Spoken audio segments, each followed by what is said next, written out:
Hey guys and gals, it's me, Sarah Bishop, and today I'm going to be teaching you about gifted education in public schools and whether or not it's a good thing with infographics. Oh my gosh, where am I? Okay, so Article 1. Ahem. Article 1 is saying that gifted education programs are beneficial, and it basically goes over the fact that just like kids who are struggling, they need special attention. Well, gifted kids need special attention as well. Gifted kids can be super creative. They can have really good problem-solving skills, and all of that needs to be focused on, and it needs to be like pounded in that that they like need to constantly be strengthening that. And if gifted education programs are doing that, then these students are more likely to develop cures for diseases, inspiring works, or invent impactful technology that will improve the average American's life. So it's these kids that are going to be the next Bill Gates, and that's why they should be focused on. So Steve Farkas and Ann Duffett found that many teachers spend too much time trying to focus on lower achieving students and getting them to work. So while it is important to raise up the students who aren't really getting it, it also is important to focus on the kids who are getting it and who are thinking outside the box, because they're going to be the ones who can be creating the cure for cancer. We never really know. So with the gifted education program, kids that will most likely impact America in incredible ways will get the attention that their teachers cannot give them due to teachers always focusing on lower achieving students, or not lower achieving students, but just kids who can't quite get it.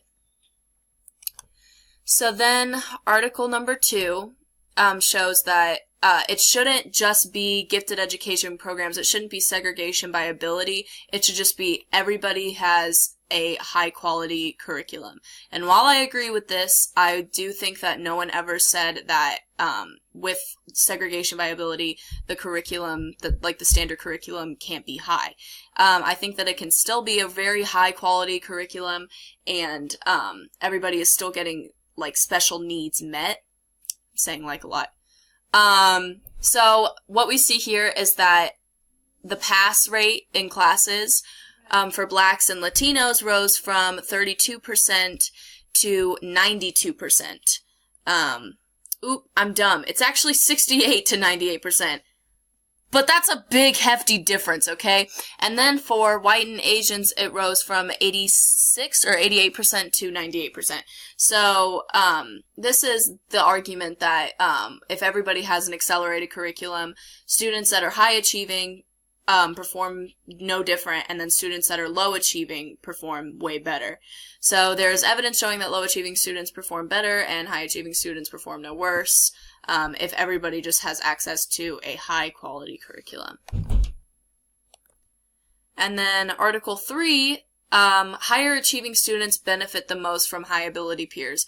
So this is basically just stating that people who are surrounded by high achieving people are going to be achieving the best. Okay, wow, that was a really good sentence. But if you're in a program with gifted education kids and they're gifted, then that means that these kids are kids that also think outside the box like you, also are super creative like you.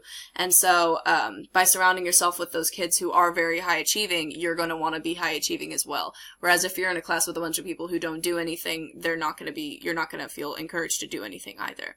So an experiment in Kenya shows that grouping students based on prior achievements was beneficial to all students. Caroline Hawksby, good name, and Gretchen Wingarth, also a really good name, found that students benefit from being with peers of a similar ability. So, just another plus to gifted education programs. Research shows that if a marginal student was placed in a gifted program, their test scores would remain the same. However, if a student is accepted by lottery into gifted and talented magnet schools, their science scores go up. So then we have Article 4. So this is basically saying it's not favoring gifted education programs versus no gifted education programs. It's just saying that it's up to the kids. It's up to the kids to decide how much they want to achieve. It's up to the kids to decide how much work they want to put in, and how basically they make what they make of themselves. So it says, geniuses are made by themselves. All schools can do is give them what they ask for and get out of the way. And I think that this ties into everybody just deserves a very high quality curriculum, and then after that students can just decide what they want to do from there.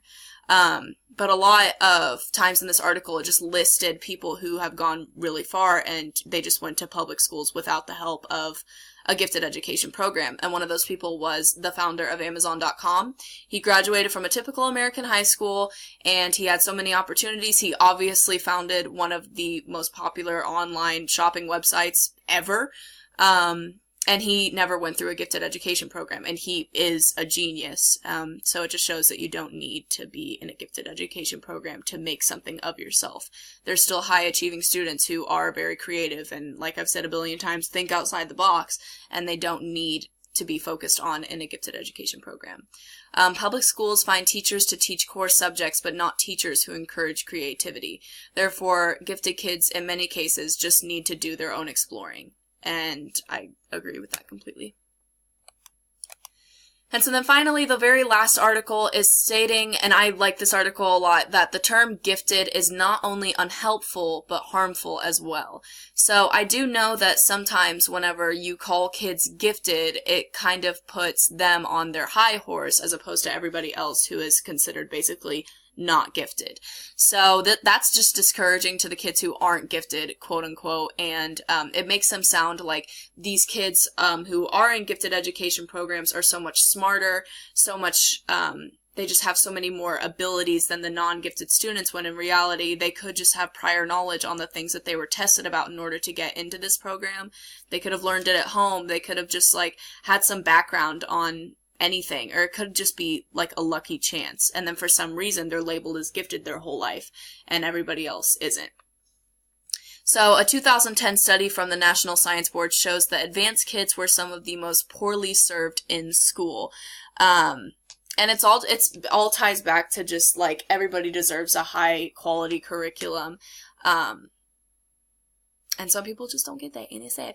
The label gifted suggests that high academic performance is a quality rather than an achievement, and that is true in this case. I do know that if you call a kid gifted, they're probably going to feel like that means smart.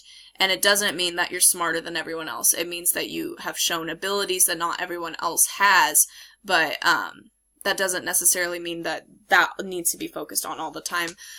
Even though some kids could have prior knowledge on the things they were testing on, and ever since the No Child Left Behind Act was implemented in 2002, educators focus solely on struggling students. So it is good to have gifted education programs, in my opinion, but just the way that they're gone about can be bad, and just the fact that they are called gifted education programs might not be the best, because I think that it makes other people think that they're not as smart or they're not as creative or anything, and that's not really what it means. It means that these kids were just selected, they were tested, and they were put into this program.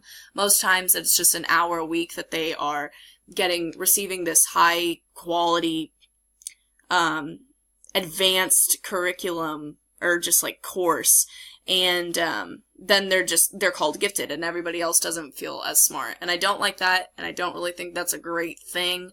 But overall, I think that gifted education does add a lot, and I think that everybody should be focused on in their needs, and their needs do need to be met individually. I think that struggling students should have more attention on them so that they can achieve more things, and I think that they deserve a really high quality curriculum, and maybe even an advanced curriculum at times. But I do think that kids who are super creative need that touch of what a gifted education program can give by focusing on their creativity and trying to just like hammer it in that they can use that creativity in their academics as well. So, hope you like my presentation on gifted education. Wow, that's 9 minutes. I think I met the requirement. Have a good day.